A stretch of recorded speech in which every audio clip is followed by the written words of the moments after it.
Welcome to the International Swimming Hall of Fame. I'm Bruce Weigel, and today we're going to visit with Carol Penny Taylor. Last year I had the opportunity to speak with this remarkable lady about her career while at the United States Aquatic Sports Convention in Kansas City. I hope you enjoy our conversation. Penny, how did you get started in swimming? We had lived on the lake uh, every summer from I was a baby until the gasoline got so hard to get during the war, and my father, he used to drive back and forth from St. Louis to Indiana. So we quit, and for about I was 14, and there was a bunch of us that were going to help the orphans at this place in where I lived in Webster Groves, and turned out that none of us really knew how to swim. So I mean, I knew how to do side stroke, but that was it. So they had to teach all of us how to swim, and I liked it, and so I started going to the YWCA in the winter, which had a 15-yard pool, and then somebody said, well, you should swim in a meet. So I said, okay, I'll swim in a meet. And, I won. So that was the beginning. And there were very few indoor pools in St. Louis. In fact, the only one I can think of now is where I went, which was the YMHA. So I represented them for, till I graduated and went to Purdue. And then at Purdue, we were, the Lafayette Swim Club. And who was your coach at the Lafayette Swim Club? Coach was the men's coach at Purdue. And when he was done coaching the men, in the afternoon, then our group of girls would come in, and there were girls from all over the country, New York, different parts of, Pennsylvania. What was his name? Dick Pappenguth. And what kind of coach was he? How would you describe Coach Pappenguth? Hard to say. Okay. I mean, he was God. We just, whatever he told us to do, we did. We didn't know any better. And so, it was, nothing like today. We would do timed, 200s, and we would do maybe 2 or 3 in an evening, which was probably good, rather than just swim a 500, kick a 500, and pull a 500, which was what a lot of people were doing in those days, So, and we did a lot of sprinting and all, but it was, that was the way people did it in those days. So this was a separate swim club. It wasn't the university's No, there women's wasn't. team. See, there was no women's intercollegiate athletics at that time. So even though we were all going to school, we had to represent this club. What year were you in school in 1948? I was a freshman. So your freshman year, Yes. and you went to the Olympic trials representing the Lafayette Swim Club. Yes. Tell me about your experience at the Olympic trials. Well, when you look back, it's absolutely amazing that this facility had 2 50-meter pools as well as a diving well. And there's a few stay-ins and that kind of stuff, but there were only 5 events in the Olympics at that time. So the only things that were contested were the 100 free, the 400 free, the 100 back, and the 200 breaststroke. And that was it. And then in competition, they did a free relay. So, it was a small competition, really. And we had prelims and finals, but there weren't a lot of people there. Now, you swam the breaststroke. How was the breaststroke different then than it is today? Well, the breaststroke then was, at least for most of us, with butterfly arms and breaststroke kick. And shortly after that, around the 50s, things began to change, and they came up with the dolphin kick, and then they added an actual event called butterfly, and there were numerous rule changes for breaststroke as far as the underwater pull, where the head could be, and all those things. So it took quite a while for us to come up with the rules for the current breaststroke, and they are forever changing, as you well know. You know, now we let dolphin kicks in at the beginning of the push-up, and that was certainly not allowed back in the old days. So 3 strokes, back, free, and breast, then became 4 strokes with the addition of butterfly. So that changed the individual medley also from 3 events to, 3 strokes to 4 strokes. Now, watching the video of the Olympic trials, it looks like you were ahead the entire race and actually touched first. What do you think? When you look back on that film, do you still think you won that race? Yeah, I do, and I had the fastest time. So, but those were the days where, they had judges on each side of the pool, and they were supposed to pick who came in first, second, third, fourth, all the way down to 8th. And, it was a very inaccurate science. So whatever the judges thought they saw, that's the way it went. And so I was classified as second, even though I had the fastest time. Did that matter to you? Because you both In a made the way Olympic it trials, did, right? yeah, You both but made the Olympics. In a way it did, because it meant that when, I don't know, I guess when we got to France and we had a medley relay, then Jeannie swam the medley relay rather than me. Tell me, what do you remember most about the 1948 Olympic Games? Well, it was, let's face it, this is what everybody wants. But the thing is that it was so different from today, and I have now, as a team manager, I've experienced that. So, basically, we stood outside for quite a while in the heat in London, but, we marched in, and very proudly, and that was, the time you cry. And then there was, everybody, all the athletes are in there, and the Queen gives a little speech.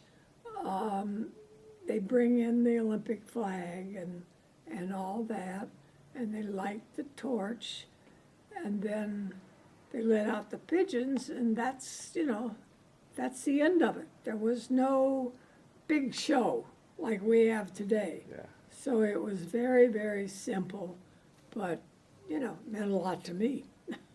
Tell me about your swimming experience in 48. Well, first of all, we traveled by boat. And so we're on this boat for 7 days, and the only way you could swim, if you can call it that, was in this very, very small pool down below the decks. And we tried, harnesses, that sort of thing, but the ship was rolling so much that the water in the pool would just go out from under you as you were trying to swim. So it was, not really of any use. And then I was seasick almost the whole 7 days, so that did not add to my happiness. And then when I got there, I had a staph infection, and the night before I swam, they were lancing this thing on my back, so I was not in the best shape. And I can't believe that anybody was. There's certainly not a way to train. And you know, the men flew, so they, Really? So the women went by boat and the men right, flew? and the men flew, but, you know, the men were totally away from us. Uh-huh. I can't even remember where they were staying. We were staying in a college with, you know, dorm rooms, 2 beds, and that's about it. So you went to the very first Pan American Games in 1951. Where was that and what was that like? That was in Buenos Aires, and it was a long flight. In fact, for those of us from Purdue and Lafayette Swim Club, we took the train to Miami from Indiana. And then in Miami, we were there a day or two. And then we flew, I don't know, I thought we flew to Panama and then another place and another place in South America. And we finally got to Buenos Aires.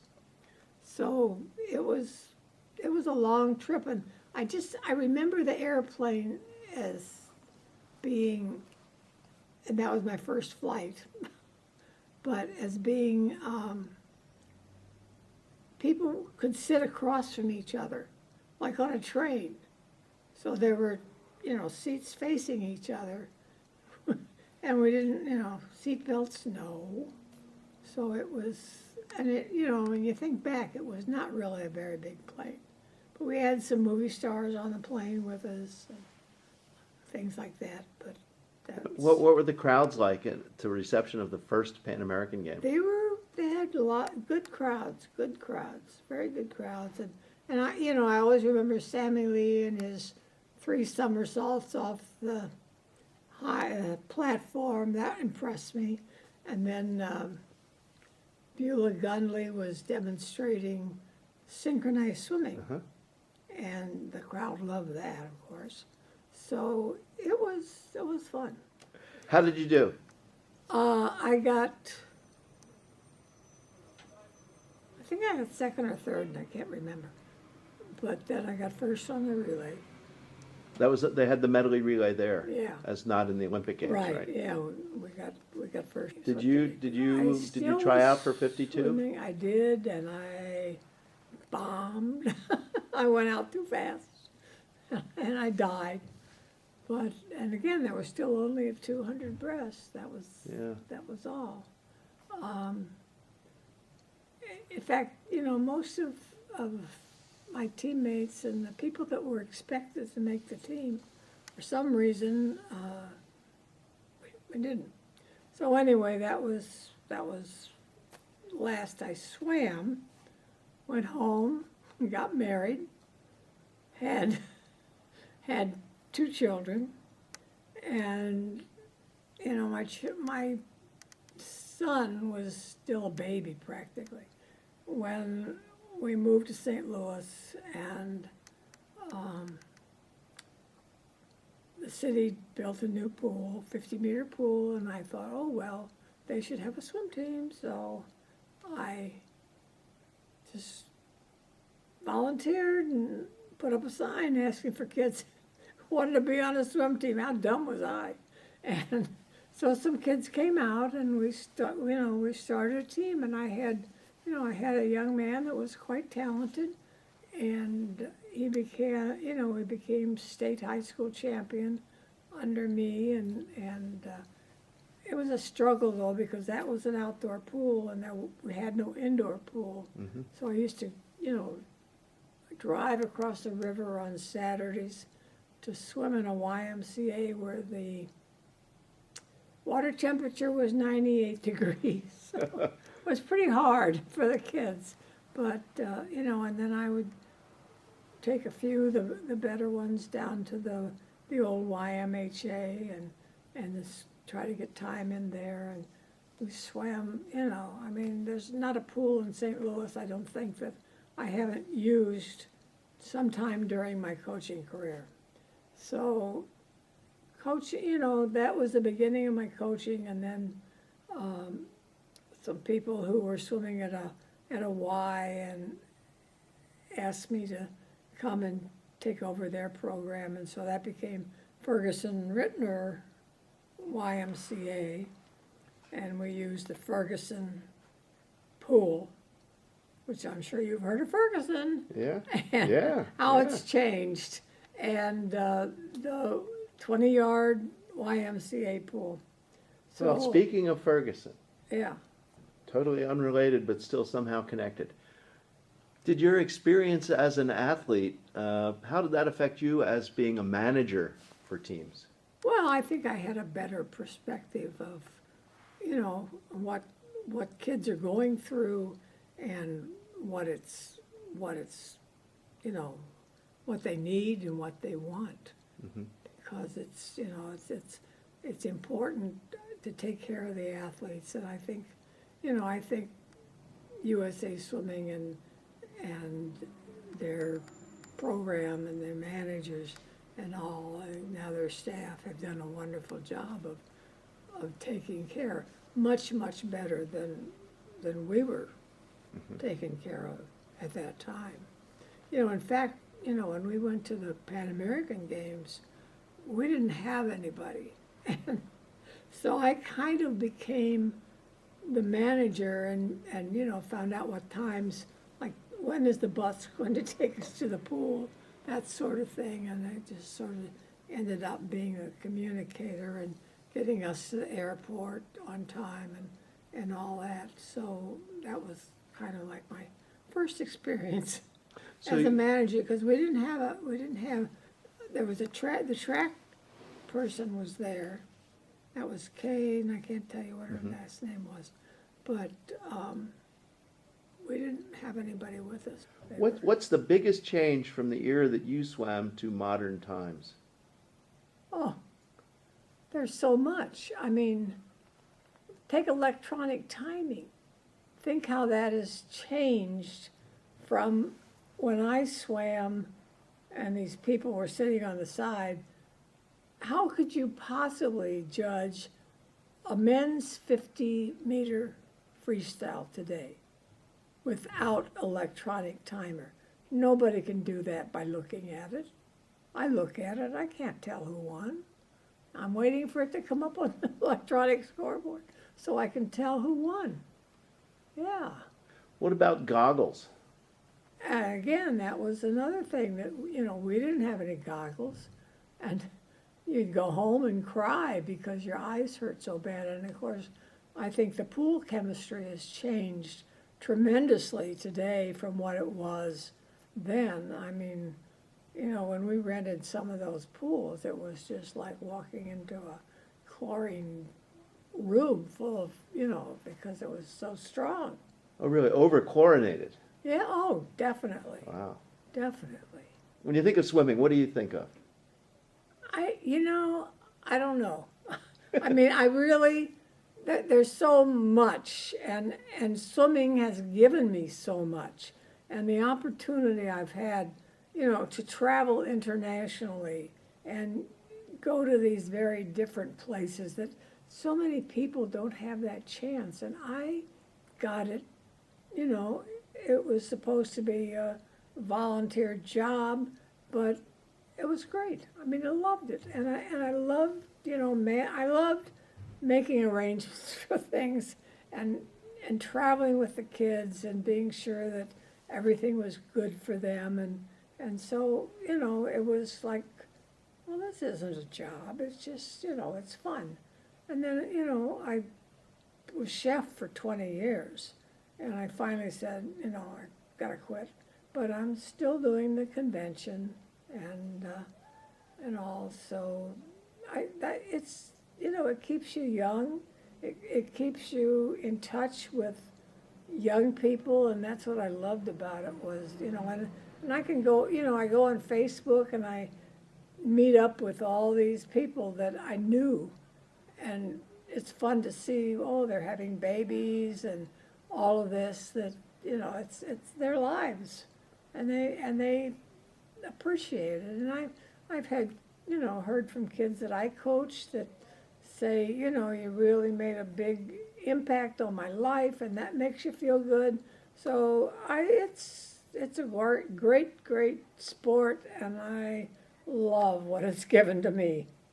Do you have a favorite as a chef? Do you have and manager? Do you have a favorite athlete? Athlete? Aaron Pearsall, who has now retired, but Aaron Pearsall, you know, he always spoke to me, remembered me, even though, you know, he was not even competing anymore. But he was always just, you know, knew me and was good to me. And I have enjoyed watching Michael Phelps grow up. At least I hope so. And, you know, I mean, he's had his struggles. And it's not easy to be a star and be growing and be that young. And he made mistakes, and hopefully he's profited from them. And I was just so happy to see how well he swam this summer. It was just, that's really great. So I hope he's back on track. Thing is, I think so many athletes quit swimming, and it's been so much of their life for so many years that they really don't know what to do, and particularly if they, you know, haven't completed their college career or whatever, they're lost, and I can see. So I've always felt lucky that I was able to transition into coaching, and then, you know, from coaching into managing and traveling as a chef de mission. And now that I've given that up, I still have the USAS convention to keep me busy and keep me going, because I have no idea what I would do if I retired and didn't have these things to do. I don't know what I would do. I'm not a really socializing person, and I don't like to go shopping all the time, and I just, it's my life, and that's the way I want it.